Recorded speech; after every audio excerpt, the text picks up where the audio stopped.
Bong, pakibalita na dyan sa the Netherlands kay Joma Sison na sila ay officially designated na sa Pilipinas na sila mga terorista sila at siya namumuno ng mga terorista, Bong.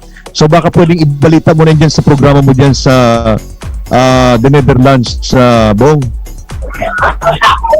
Yes, Colonel Jerry, maraming salamat sa ating mga kasama ngayon at sa lahat naman nakikinig at nanonood. Isang magandang balita yan, Colonel Jerry, at siguraduhin naman natin makakarating yan sa mga nandirito at sa lahat ng mga nakasubaybay sa ating mong programa. Malamang medyo mas lalong lumiliit yung yung mundo ng mga grupong ito, Colonel. Baka sa programa mo, kahit yung mga tauhan niya, mga staff niya, kung ano mga plano nila, ano yung mga action gagawin nila na ngayon ay sila ay officially designated na teroristang grupo na sa Pilipinas. Baka pwede magawa mo yan, Bong. Thank you very much, Bong. And mamaya tanong ka kina Attorney Busantog. So balikan ko lang si Ka Eric. Ka Eric, ngayong December 26 ay anibersaryo ng Communist Party of the Philippines. So marami silang dapat i-celebrating, yung kanilang panununog, yung kanilang pagpatay, yung kanilang pang-rape sa mga pag-utos nila doon sa mga tauhan nila na i-rape yung mga members nila.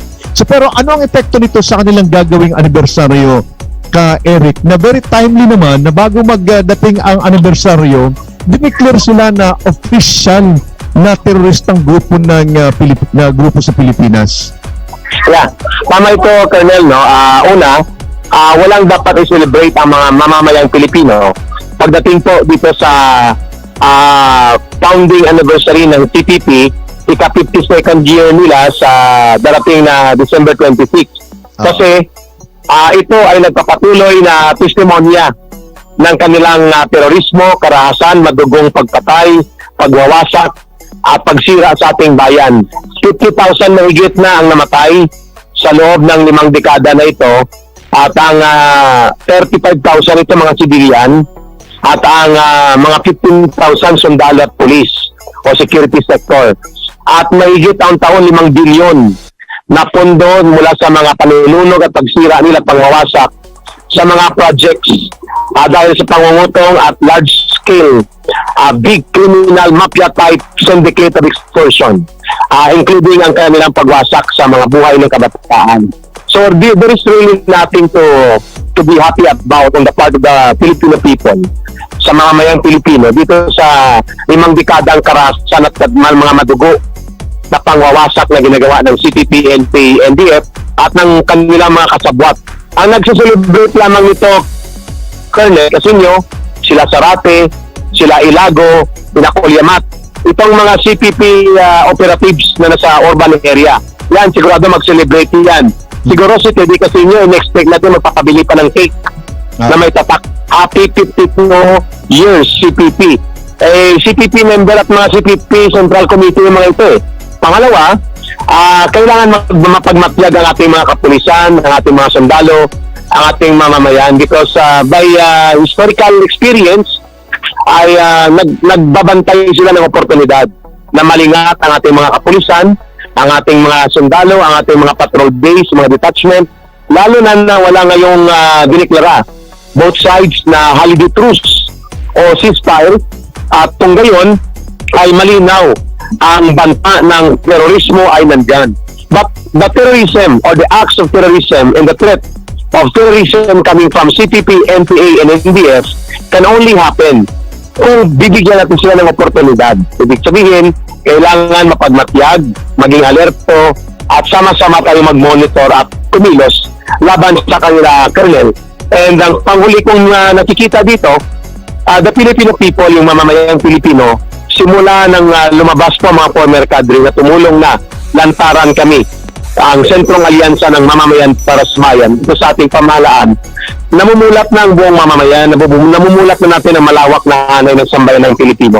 Kaya ang nagsiselebrate na lang itong kukurampot, ngunit persistently ay malakas ang loob para magpatuloy sa pag-aasik ng lagim at terorismo ng mga kadre ng CPP, NPA, NDF.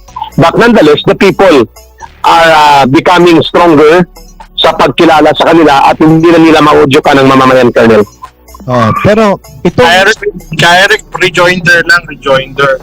sige Franz, Okay ba, Colonel? So, 1 minute lang. Ang Eric, di ba the DG, the National Intelligence Coordinating Agency Director General Alex Paul Monteagudo has challenged them to denounce the CPP, NPA, NDF kung talagang hindi sila bahagi ng CPP, NPA, NDF.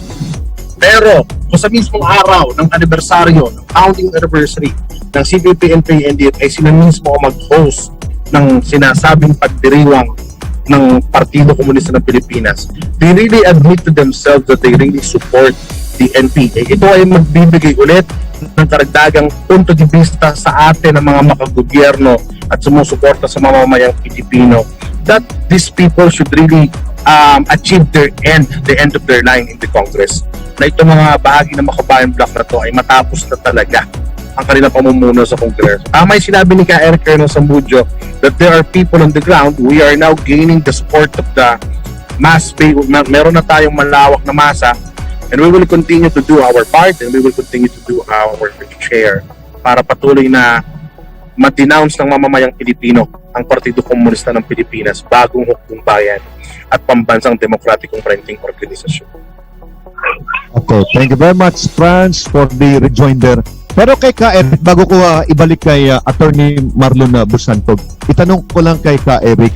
Eric, yung ngayon, alam naman natin yung AFP ay merong lumabas na survey, number 1 ang AFP pagdating sa approval rating among government agencies. And then second, yung nilabas na report na zero human rights violation yung ating armed forces.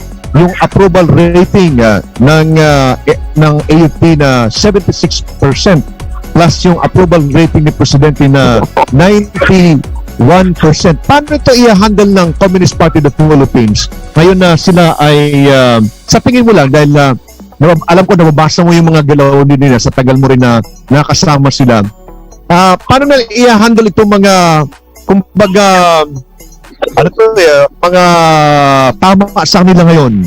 Pangalawa, yung legal na aspeto ay nandiyan sila Attorney Busantog na very active, kaliwat kanan na yung kaso, nandiyan yung Hands of Our Children, information na katingin pa paano na i-handle itong ganitong klase mga sitwasyon sa grupo ng Communist Party of the Philippines ngayong 26 ng December. Magkakaroon ba sila ng plenum, ng meeting uli?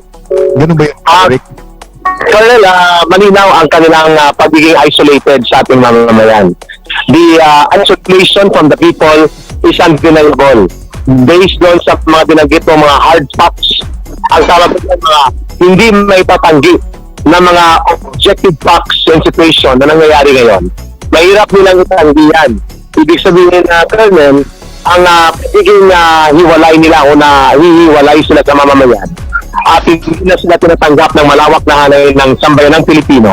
Ang CPP, NPA-NDF ay nalagay sa alanganing sitwasyon. Pangalawa, ang ganitong development ay tuloy-tuloy na kahit anong sabihin ni Joe Masison at ng mga leaders nila na ang armed forces ay mamamatay tao, ang armed forces ay bulok at kriminal na organization, nagpapakita na in the last 4 or 5 years, number 1 ng armed forces sa compliance sa human rights standards and zero incidents of human rights violations ang armed forces.